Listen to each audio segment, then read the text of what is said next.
അപ്പോ അയാൾ നമ്മളെ സഹായിക്കില്ല എന്നത് ഉറപ്പായി അല്ലേ? അങ്ങനെ തീർത്ത് പറയാറായിട്ടില്ല. തുറന്നടിച്ച് ഇത്രയൊക്കെ പറഞ്ഞ സ്ഥിതിക്ക് ഇനിയും പ്രതീക്ഷിക്കേണ്ട കാര്യമുണ്ടോ? ഞാൻ പ്രതീക്ഷ കൈവിട്ടിട്ടില്ല.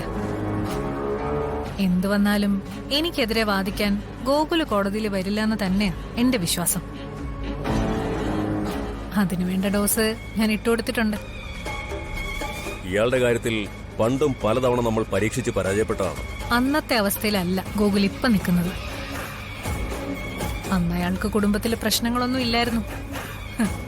ഇന്ന് അങ്ങനെയാണോ?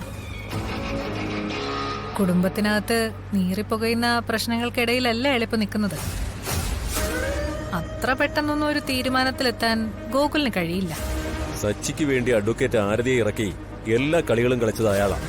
സച്ചി അയാളും തമ്മിൽ പണ്ടുണ്ടായിരുന്ന ബന്ധം അല്ലല്ലോ ഇപ്പൊ ഉള്ളത്. അർച്ചനയ്ക്ക് വേണ്ടി പരസ്പരം കടിച്ചു കീറാൻ നിൽക്കുന്ന രണ്ട് മൃഗങ്ങളല്ലേ അവരിപ്പോ. എന്നാലും ഈ സുഗതൻ മേനോൻ ഇപ്പൊ എവിടെ നിന്ന് വന്നെന്നാണ് എനിക്ക് മനസ്സിലാകാത്തത്. അയാളെ ഇറക്കി ഈ കേസ് കുത്തിപ്പൊക്കിയതിന് പിന്നിൽ ഒരു വലിയ പ്ലാനിംഗ് ഉണ്ട്. സുഗതൻ മേനോൻ വെറും ഒരു ആയുധമാണ്. ആ ആയുധം പിടിച്ചിരിക്കുന്ന കൈയുടെ ഉടമസ്ഥനെയാണ് നമ്മൾ കണ്ടുപിടിക്കേണ്ടത്. അധികം താമസിയാതെ അത് ഞാൻ കണ്ടെത്തും. മൂർത്തി അതിനുള്ള ശ്രമങ്ങൾ നടത്തിക്കോളൂ. ആ സമയം കൊണ്ട് ഗോകുലിന്റെ കാര്യത്തിൽ ഞാനും ഒരു തീരുമാനത്തിലെത്താം. സുഗതൻ മേനോനെ ഇറക്കി കളിക്കുന്ന ഈ കളിയുടെ പ്ലാനിങ്ങിൽ ഗോകുലിനും എന്തെങ്കിലും പങ്കുണ്ടോന്ന് എനിക്കൊന്ന് അറിയണമല്ലോ. എത്ര നാളായി നമ്മൾ ഇതുപോലെ ഒന്ന് കണ്ടിട്ട്.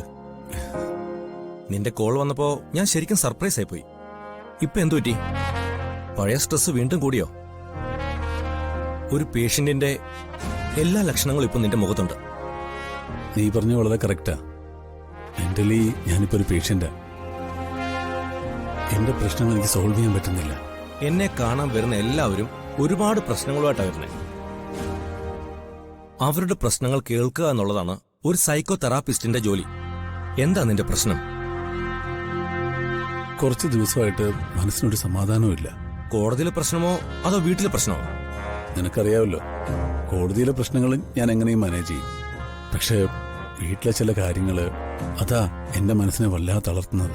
ഗോകുൽ, ലോകത്തിലെ ഏത് ധൈര്യശാലിക്കും ഏറ്റവും വലിയ യുദ്ധഭൂമി സ്വന്തം വീട് തന്നെയായിരിക്കും.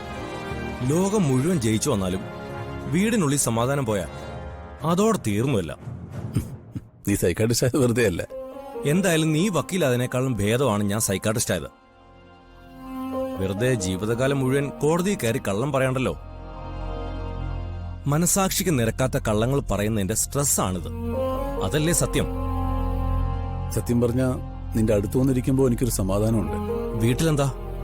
വൈഫുമായി എന്തെങ്കിലും പ്രശ്നമുണ്ടോ? വൈഫുമായിട്ട് പ്രശ്നങ്ങളില്ലെന്നല്ല, പക്ഷേ എന്റെ ഏറ്റവും വലിയ പ്രശ്നം എന്റെ ഉള്ളിൽ തന്നെയാണ്. ജീവിതം കൈവിട്ടു പോകാതിരിക്കാൻ ഞാൻ ചെയ്ത പലതും തെറ്റായി പോയെന്നൊരു ചിന്ത എന്റെ സമാധാനം നഷ്ടപ്പെടുത്തിക്കൊണ്ടിരിക്കുക. എന്റെ ഫാമിലി നഷ്ടപ്പെടുമെന്നുള്ള ഭയം. ഞാൻ എന്നെ തന്നെയാ സ്വയം കുറ്റപ്പെടുത്തുന്നത്. ഞാനല്ലാതെ മറ്റാരും ഇതിന് ഉത്തരവാദികളല്ല. ഇതാ ഞാൻ നേരത്തെ പറഞ്ഞത്. സ്വന്തം ഫാമിലി തന്നെയാ ഏറ്റവും വലിയ വാർ സ്പേസ്. ഗൂഗിൾ, പ്രശ്നങ്ങൾ എന്തു ആയിക്കോട്ടെ, അതിനെ ചിരിച്ചുകൊണ്ട് തന്നെ നേരിടണം. നീ ഡയറി എഴുതാറുണ്ടോ? ഇല്ല. എടാ, മനുഷ്യന്റെ മനസ്സിൽ ഒരേ സമയം ഒരുപാട് ചിന്തകളാണ് ഓടിക്കൊണ്ടിരിക്കുന്നത്.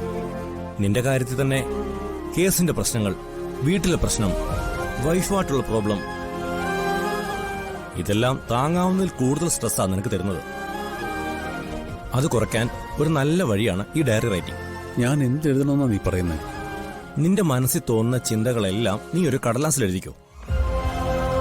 നിന്റെ ഉള്ളിൽ സങ്കടമോ ദേഷ്യമോ പരാതികളോ എന്തു ആയിക്കോട്ടെ, അത് മനസ്സിൽ നിന്ന് ഒരു പേപ്പറിലേക്ക് ഇറക്കി വെച്ചാൽ തന്നെ പകുതി പ്രശ്നം കുറയും. ഇന്നു മുതൽ നീ അതൊന്ന് ചെയ്തു നോക്ക്.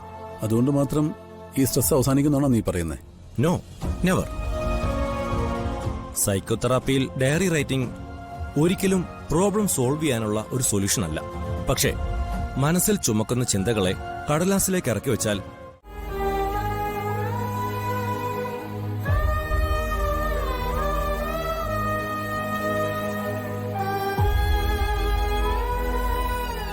ഞാൻ ഒരു കാര്യം ചോദിക്കട്ടെ? ചോദിക്കുന്നതുകൊണ്ട് എന്നെ തെറ്റിദ്ധരിക്കരുത്. ഇല്ല, ഗൂഗിള് ചോദിക്കേ. ഇങ്ങനെ എത്ര നാൾ നമ്മളൊരു കോരിക്ക് കീഴെ കഴിയും? എല്ലാവരുടെയും മുന്നില് നമ്മൾ ഭാര്യയും ഭർത്താവുക. ഈ അഭിനയം എന്നുവരെ നമ്മൾ തുടരും. എത്ര അടുത്താണെങ്കിലും മനസ്സുകൊണ്ട് ഒരുപാട് അകലെയായിപ്പോയി നമ്മള്, അല്ലേ? ഈ അഭിനയം തുടരാതെ നമുക്ക് യാഥാർത്ഥ്യമാക്കിക്കൂടെ? മറ്റെല്ലാം മറന്ന് നമുക്ക് ഒരുമിച്ച് ജീവിച്ചൂടെ?